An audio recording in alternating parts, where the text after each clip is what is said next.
everyone, this is Alekhya, Assistant Professor in Cybersecurity Department, IARE.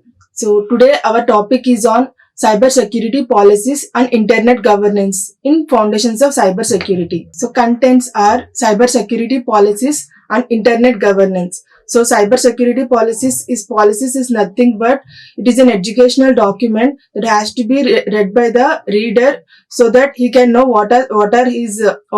how to secure his data and how sensitive the data is and how important the data is. So the security policies is nothing but a simple document, educational document. So every user, like every organization, have to know what are the policies in their own organization. And internet governance. So cyber security policies. So these are the some security policies. So according to cyber security policies, nothing but the policies to the organizations.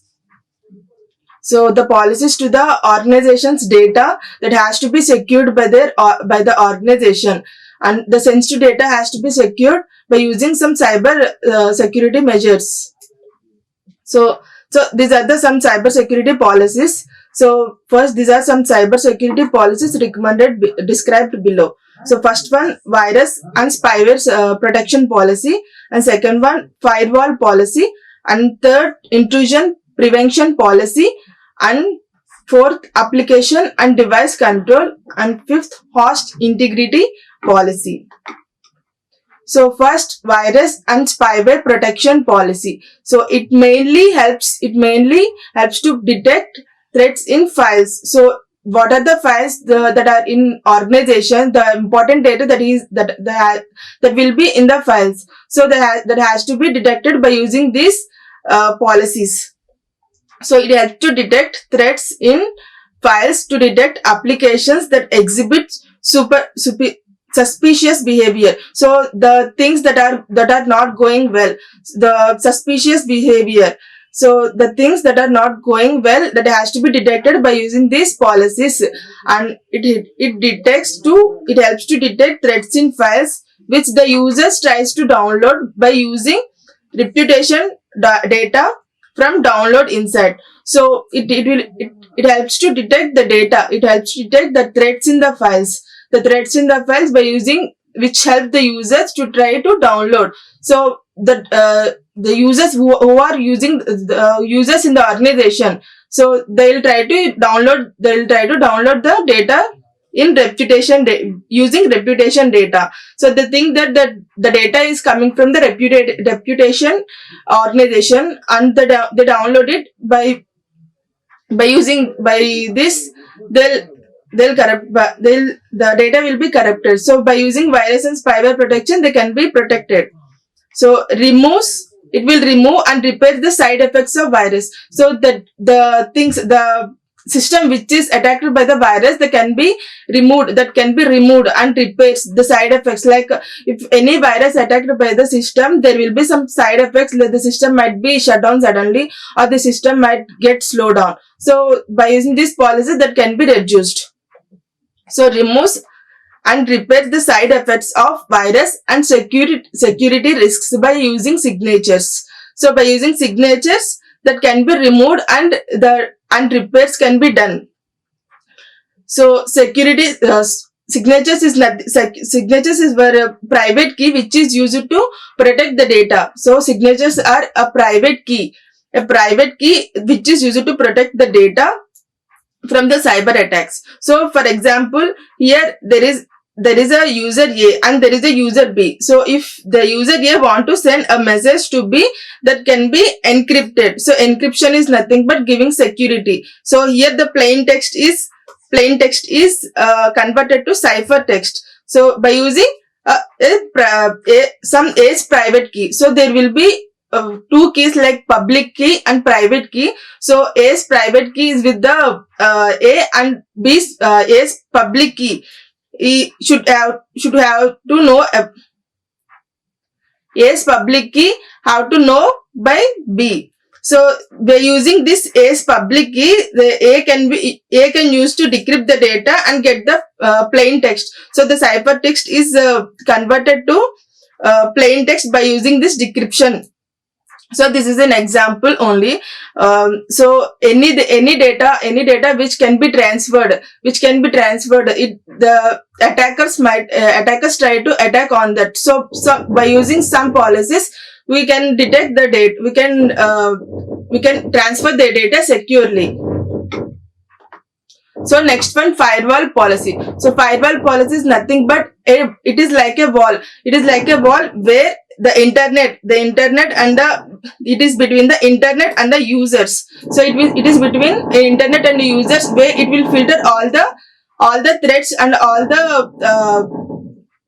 the unnecessary things that has to be transferred from internet to the user or user to the internet. So see, it blocks the unauthorized users. So unauthorized users who are not the actual users, they can be detected.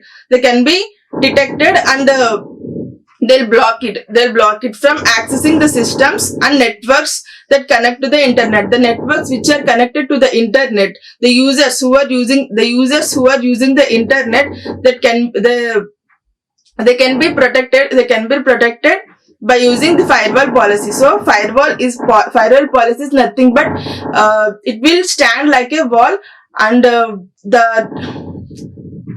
attacks can be decreased by using this firewall policy. So it will block the unauthorized users from accessing the systems and networks and that connect to the internet. So next one, it detects the data. It detects the attacks. It detects the attacks by cyber criminals and remove the unwanted sources of network traffic. So it detects the attacks like the unauthorized others or the actions done by the cyber criminals that can be detected before, and they can be give a warning to the users. So by using firewall policy, it detects the attacks by cyber criminals and removes the unwanted source of network traffic. So here, see, for example, it is the network, and these are the different networks, home or business networks. So for the world internet is connected to our home internet by using some firewall policy. So firewall, it will stand like a wall. So it will stand like a wall, and the data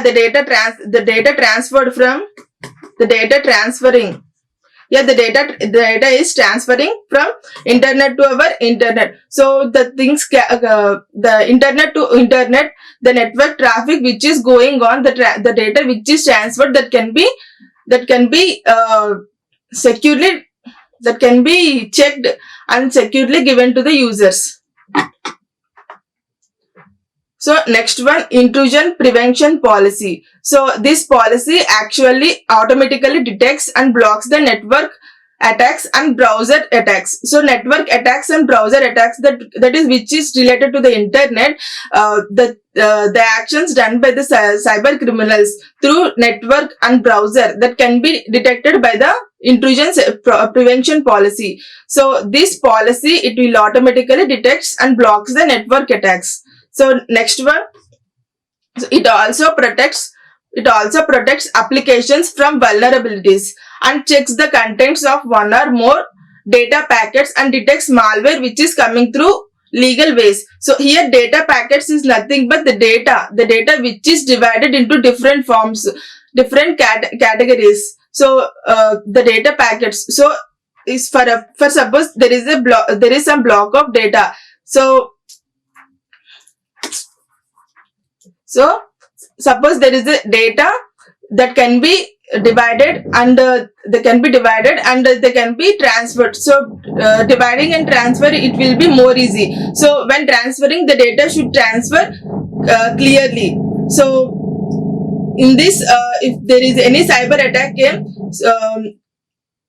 in that time, the intrusion prevention policy will try to detect that. So it protects from application from vulnerabilities and checks the contents one or more data packets and detects malware. So the data packets, if there is any malware in the data packets, the intrusion prevention policy can be detected. So next one, host integrity policy. So host is nothing but it is like a leader.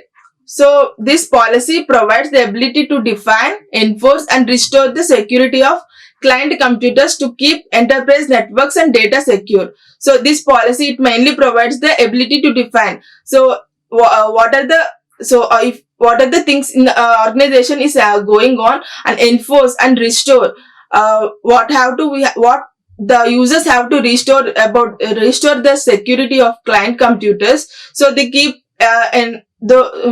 so the computers to keep enterprise networks and data secure. So the data can be secured by using host integrity policy.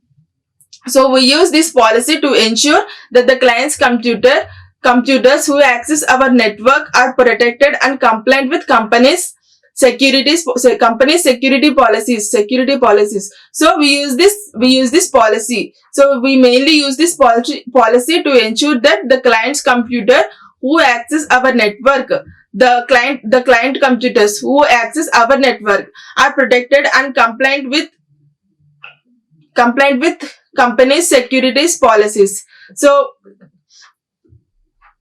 the client users who are using our network, the organization's network which is used by the client, so they have to comply with company's security policies. So they have to know what are the company's security policies and they have to go on with that. So this policy requires that the client system must have installed. So in this, this policy requires that the client system must have installed antivirus. So host integrity policies about the client's computer's network. So every client should have to install an antivirus protection. So in the transfer of data or receiving the data, there will not be any virus that going through on that or any malware that coming in the data. So the host integrity policy. So this policy provides the ability to define, enforce and restore the security of client computers to keep enterprise networks and data secure. So it mainly about the client's computer, and it has to keep enterprise networks. So it mainly focus on the client's computer network. So the client has to know the organization's security policies, and he has to be installed with an antivirus, and he has to know what are the policies that are going through, the works that are going through. So by using this, the client has to go on. So next, internet governance. So the International Organization for Standardization, ISO, the International Organization for Standardization, ISO, and International Electrotechnical Commission, IEC, it defines IT governance.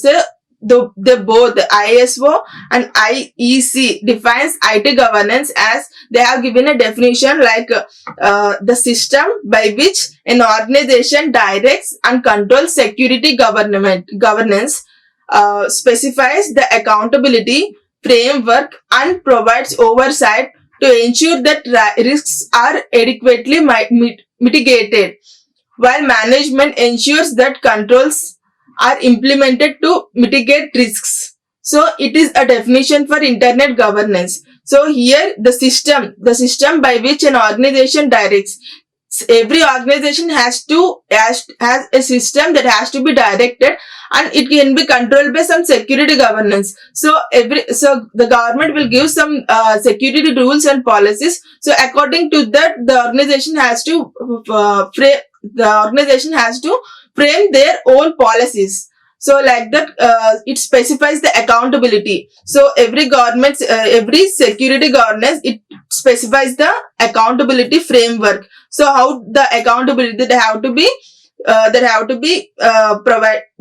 be given, and provides oversight to ensure the risks adequately mitigated.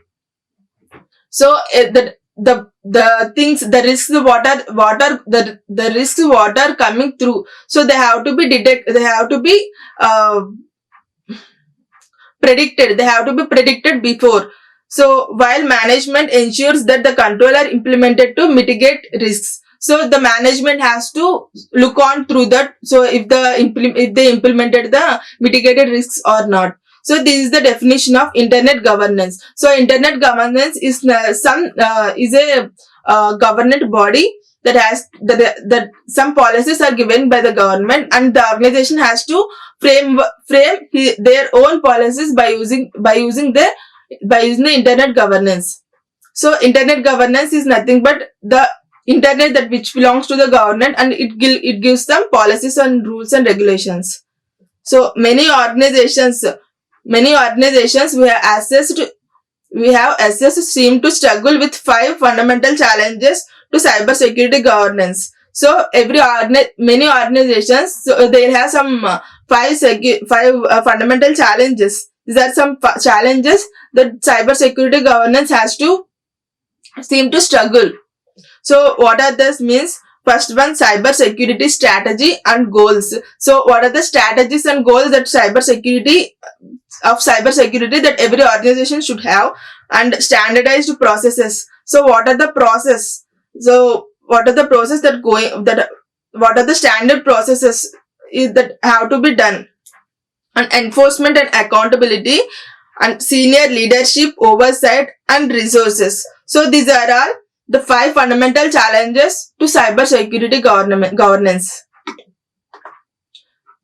So first one, cybersecurity strategy and goals. So key components to develop an efficient cybersecurity strategies include. So the key components, these are the key components that the cybersecurity strategy has to follow. So if the organization want to develop an efficient cybersecurity strategy, these are the key points we have to follow. So first one, understanding how cybersecurity risk related to our critical business operations. So what are the operations in the organization that are going on? So we have to understand if any cybersecurity risk has came, so what is the effect on the operations. So first we have to understand that. And next one, developing strategic goals for the organization. So every organization should set their own goals.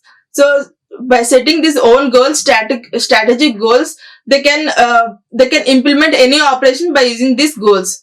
So, and defining the scope. So defining the scope means the scope, the outcome of the organization that has to be defined.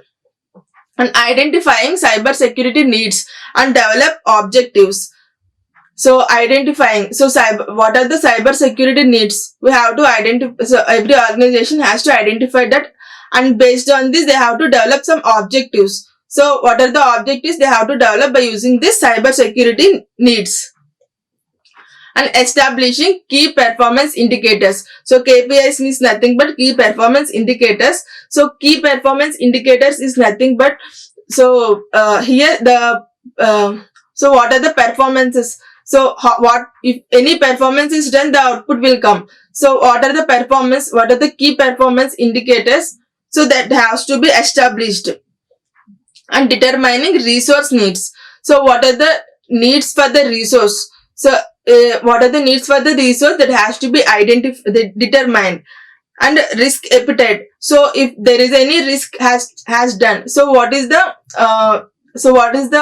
result for that we have to be determined. And establishing continuous monitoring. So the operations, the things what are going on, the policies what are given, the updated policies, so everything that has to be monitored continuously. So by using these policies, organization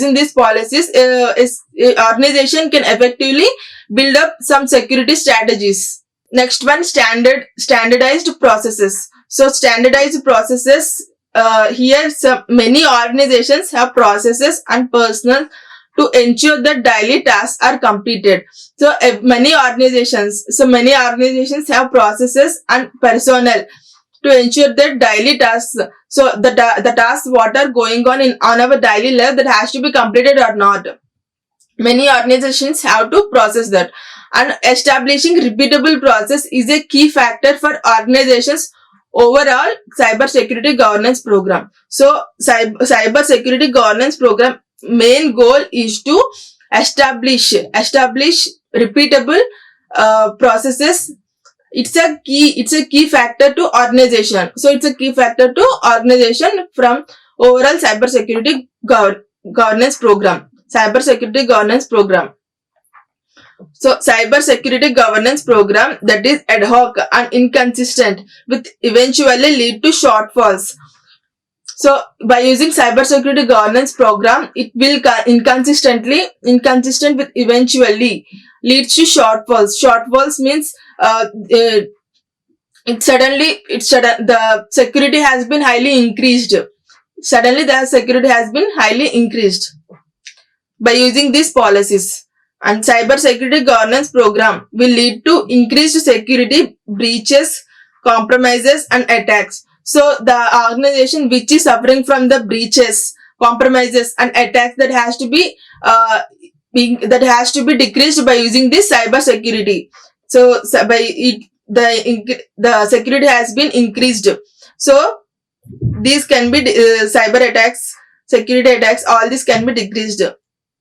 So cyber security governance program will lead to increased security breaches, compromises and attacks. Enforcement and accountability. So enforcement and accountability means processes. So processes should be in place to enforce requirements. Processes should be in place to enforce requirements means processes that the process which is going in organization, that has to be should be in a place to enforce requirements. Otherwise the cyber security program will become inconsistent. Requirements will be ignored and failure will occur. So every organization should follow this, like processes should be in a place to enforce requirements. Otherwise the cyber security program, the program which we are conducting for the cyber security, that has to be inconsistent. Requirements will be ignored. So what are the requirement the organization should need, that can be ignored, and failure will occur. Based on this, the failure will occur. The outcomes, the organization outcome, what they are expecting, that can be decreased. Failure is nothing but the outcome is decreased. Outcome of the organization is decreased. So next one, cyber security governance must be measurable and enforced. So every cyber security governance must be measured and enforced, and there must be accountability for compliance across all personnel levels. There must be accountability and compliance across personnel levels. So cyber security government must be measured. So every cyber security government must be measured and enforced. So next one, the National Institute of Standards and Technology Risks, NIST and Management Framework, RMF. So these both are recommended. A tiered approach to risk management and promotes the development of security and privacy capabilities into information systems throughout the system in the system development life cycle. So the NIST and NIFT, these are the two standards. So NIST is a national level, and RMF, National Institute of Standards and Technology and Risk Management Framework, they both are recommended a tiered approach.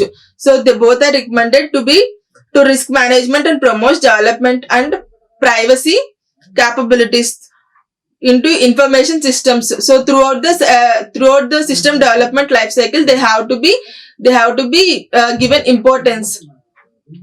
So system development life cycle is nothing but the system. So if like every process has an own system. Like if A wants to send so if A wants to send message to B, or B wants to send message to A, so there will be everything that has to be everything is like a cycle. So system development life cycle, there has to be system development life cycle. It promotes the risk management, and promotes the development of security and privacy capabilities into information systems. So senior leadership owners oversight.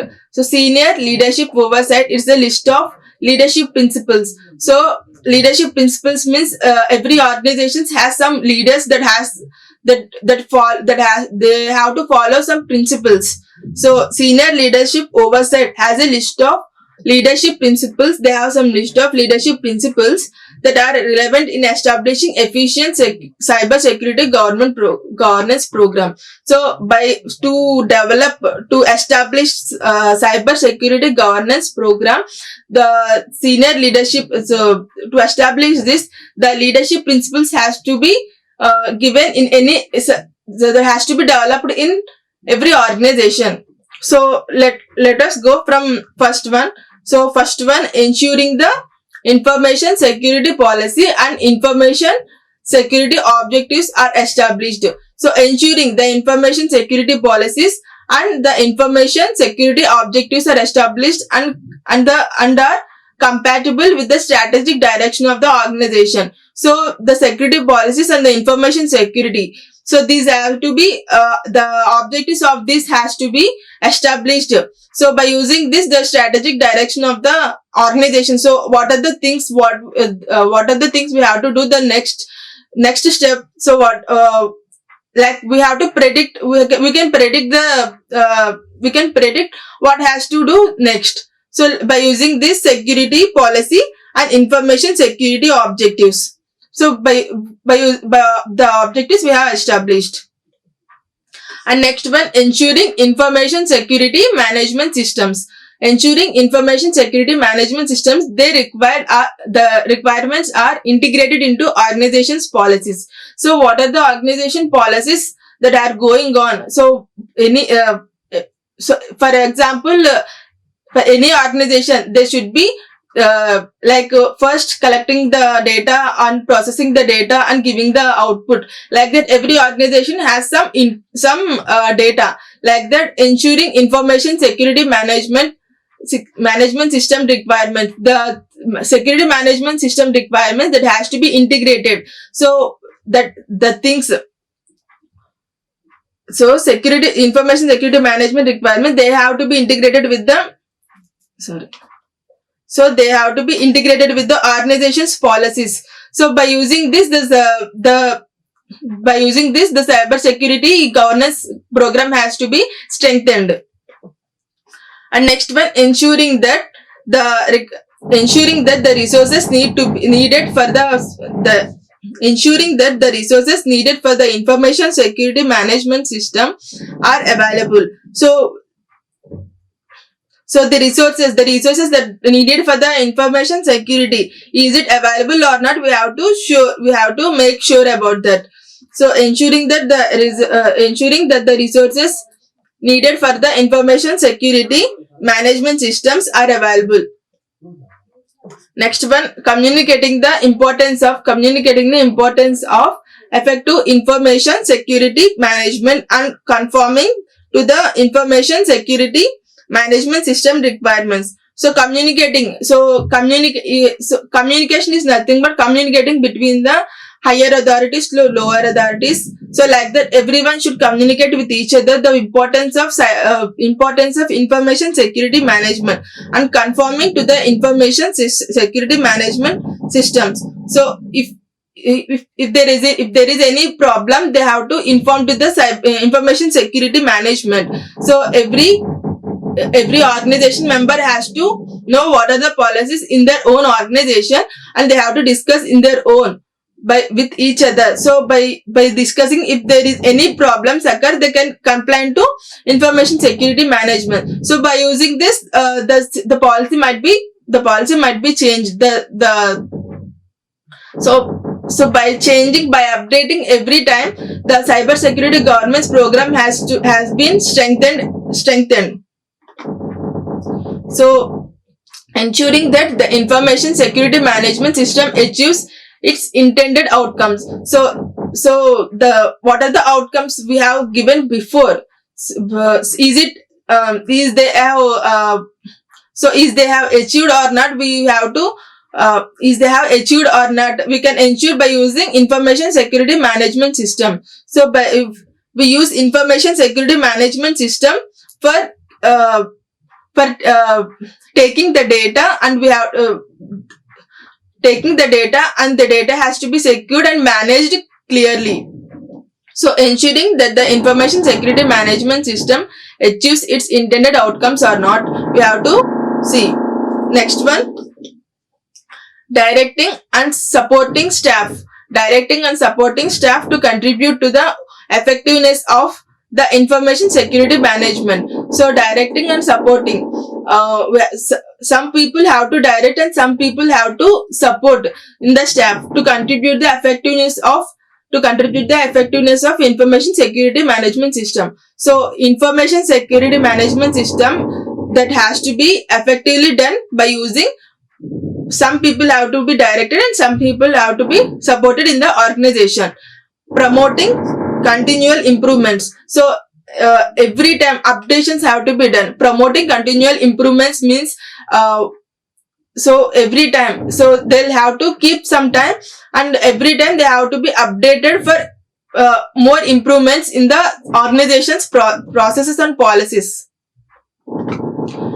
So next one, resources. So resources is nothing but what are the resources we must include in the system or in the process or in the policies. So resources is nothing but the things what we have to gain to improve the organization's outcome. So first one, senior leadership must ensure adequate resources. So senior leaderships, they have to be ensure that adequate resources are available to make basic cyber security governance. So this cyber security leadership, it's a policy. If by using this policy, the cyber security governance has been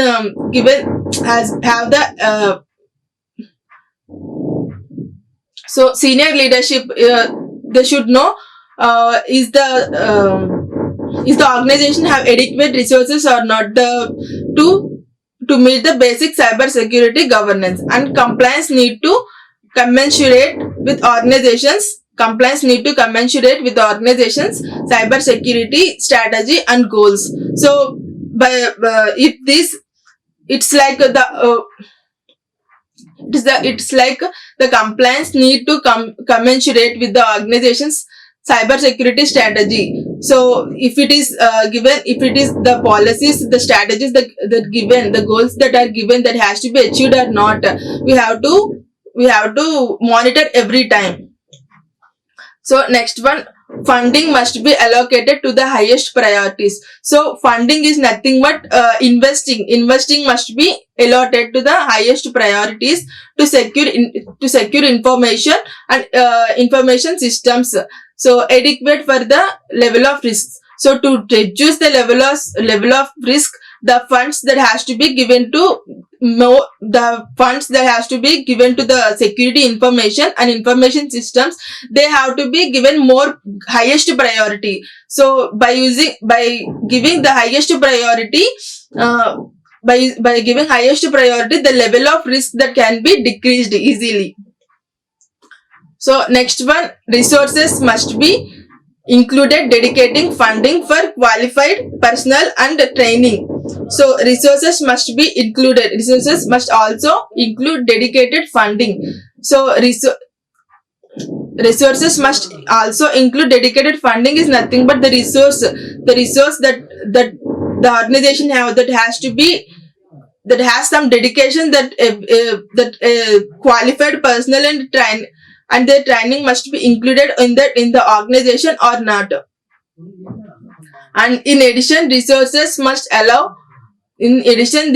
must allow for the procurement or sufficient tools for adequately measuring KPIs as well as maintaining repeatable process. So KPIs is nothing but key process So in addition, resources must allow. So if the resources must allow the procurement of sufficient tools. So the tools what we need, that has to be allowed by the resources, and adequately measuring KPIs as well as maintaining repeatable processes. So by repeating the process again and again, that has to be again and again the KPIs as well as maintaining repeatable process. So here the cyber security policies and governance. So here cyber security policies and governance is mainly important for the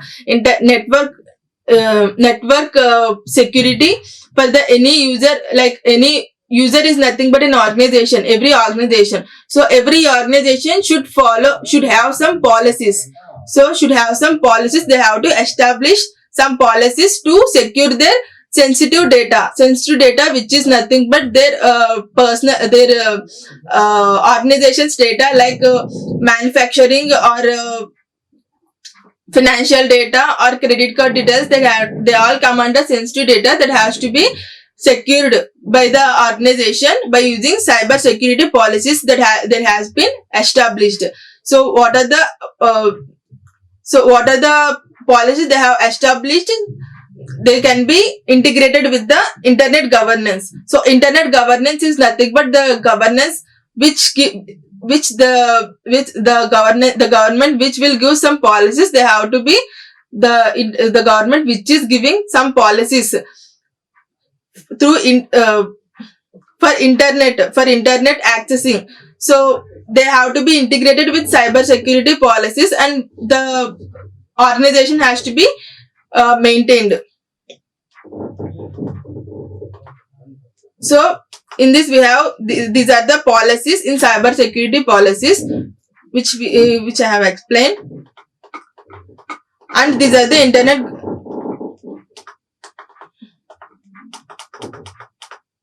So these are the internet governance fundamental challenges. So these are the challenges for internet governance. So cyber security governance. So by using this and by using internet governance and cyber security policies, we have to organization has to build up their own policies to secure the data. So internet governance, the resources. So resources is nothing but the data. The resources is nothing but the things which we need for the outcome of the organization is nothing but the resources. So resources must follow the procurement for sufficient tools. So sufficient tools is nothing but the tools, the things what we need for the outcome of the organization at the end of the process, that has to be given by the resources and maintained clearly. Thank you. Like, share and subscribe. Hit the bell icon for more updates.